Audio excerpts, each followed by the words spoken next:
Easy English practice. Good morning, Maria. You're here early. Morning, Alex. Yes, I wanted to make sure the new shipment from Delta Electronics came in. It did. It arrived about an hour ago. I've just started checking the packing list against the invoice. Perfect. We really need those components for the next batch on line 3. Let's go through it together. I've got the delivery note and the bill of lading right here.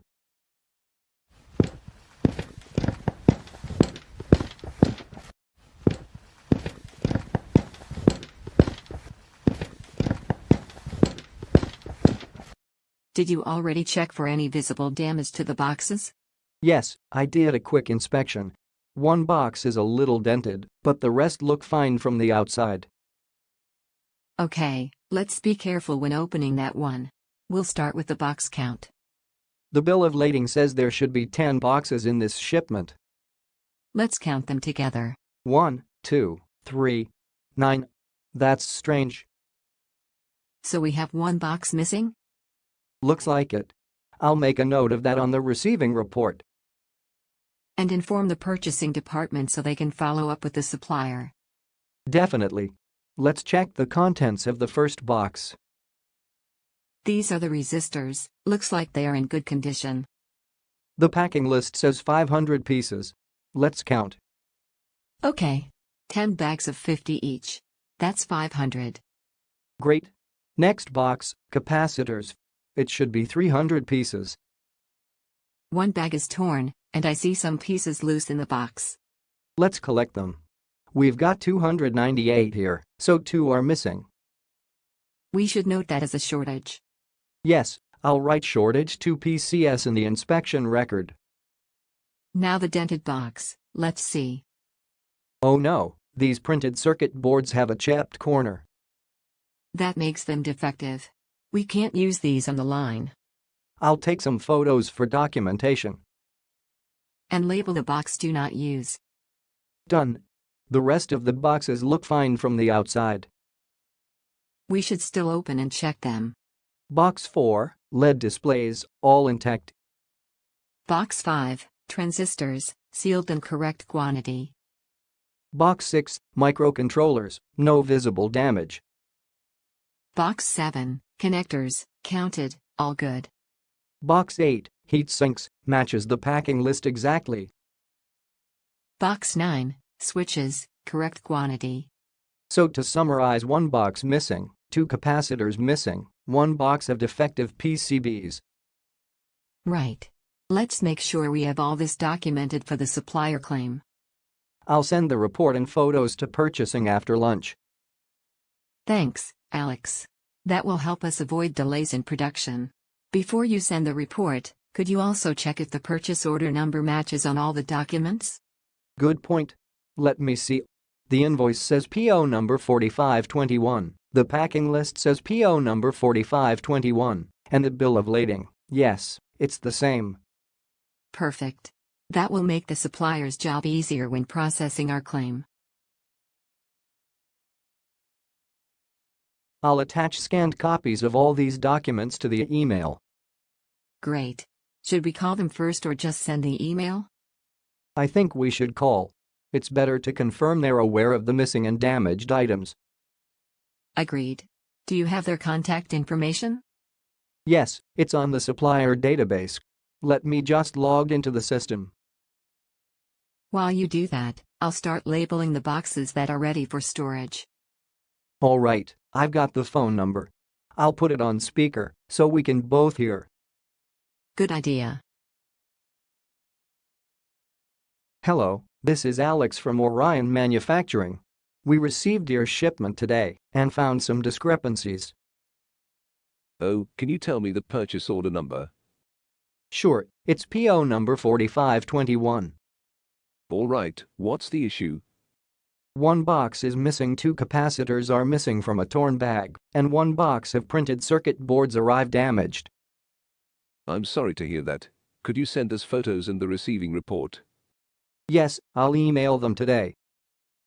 Also, please make sure to arrange a replacement shipment quickly. We need these components for production. Understood. We'll prioritize it. Thank you. Goodbye.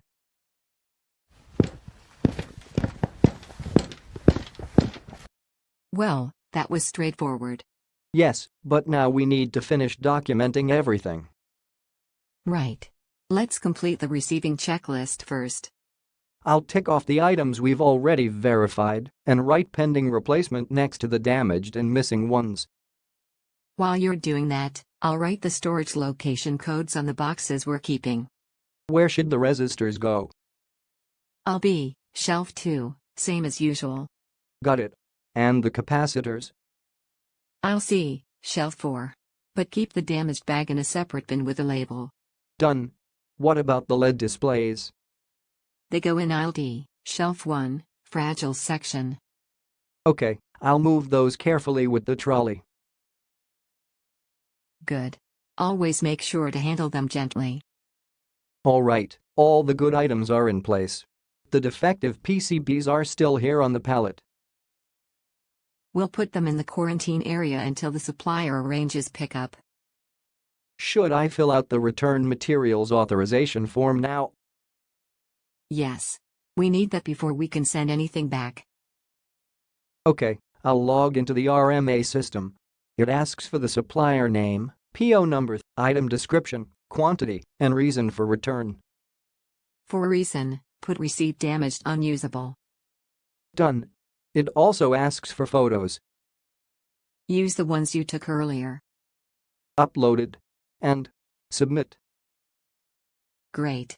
Now we wait for their confirmation. That should take a day or two. In the meantime, I'll update the production schedule to reflect the shortage. Sorry about the delays. It's not your fault. These things happen. The important thing is we documented everything correctly. True. By the way, should I keep the torn capacitor bag in the quarantine area too? No, we can still use those capacitors. Just transfer them to a new anti-static bag and label it with the correct quantity. All right, I'll do that now. Make sure to seal it properly so they don't spill again. Done. New bag labeled 298 PCS. Perfect. That will keep our inventory accurate. Speaking of inventory, should I update the ERP system now? Yes, update the received quantities and note the missing and damaged items. Okay, logging and updated. Thanks, Alex. You're efficient. I've had a lot of practice with these receiving procedures. We should also update the whiteboard schedule so the team knows which components are available. Right, I'll write PCBs pending replacement and capacitors shortage in red marker. That will alert the assembly team immediately. Done. Should we also inform the quality control department? Yes, they need to know about the defective PCBs in case similar damage happens again. I'll send them an internal email with the photos attached. Thanks. Communication between departments is important. Absolutely. The sooner everyone knows, the faster we can adapt the production plan. Speaking of which, Line 3 was supposed to start assembling the control boards tomorrow. Without the PCBs, they can't proceed. True, but we can reschedule and work on sub-assemblies that don't need the PCBs yet. Good idea. That way we keep people busy and reduce downtime. Exactly. I'll talk to the line leader after this. Should I prepare the storage racks for the incoming replacement shipment? Yes, clear some space in aisle, since the replacement may arrive on a different pallet size. I'll move some old stock to the overflow area. Make sure you record any relocation in the inventory log. Done. Everything's up to date in the ERP system too. You're on top of things, Alex. Thanks. I've learned that accurate records save a lot of trouble later. Definitely. Even a small error in stock counts can cause big delays. True. By the way, did you notice that the supplier used less protective packaging this time? Yes, that could explain why the PCBs were damaged. Maybe we should suggest they use stronger cartons or add more cushioning. I'll include that in the feedback section of the claim form. Great. It's always better to prevent problems than just fix them afterward. Agreed. Prevention saves both time and money. By the way, do we still have the supplier's performance report from last quarter? Yes, I keep it in the supplier file. Why? I'm curious if they had similar issues before. Let's check. Yes, here it is. It says they had one incident of late delivery and one of wrong quantity. So this is not the first time. No, but overall they have a good record. That's good to know. Still, I'll mention this incident in the next supplier review meeting. Makes sense. Keeps them accountable. Exactly. All boxes are now either stored or quarantined. Great. Let's take a short break before we handle the next delivery. There's another one coming today. Yes, from Gamma Components. Smaller order, but we'll follow the same receiving procedure. Got it. I'll prepare the receiving area. Make sure the pallet jack is ready too. Will do. I'll also get fresh labels for the boxes. Good idea. Fresh labels prevent mix-ups. Receiving area is clear now. Perfect timing, here comes the truck.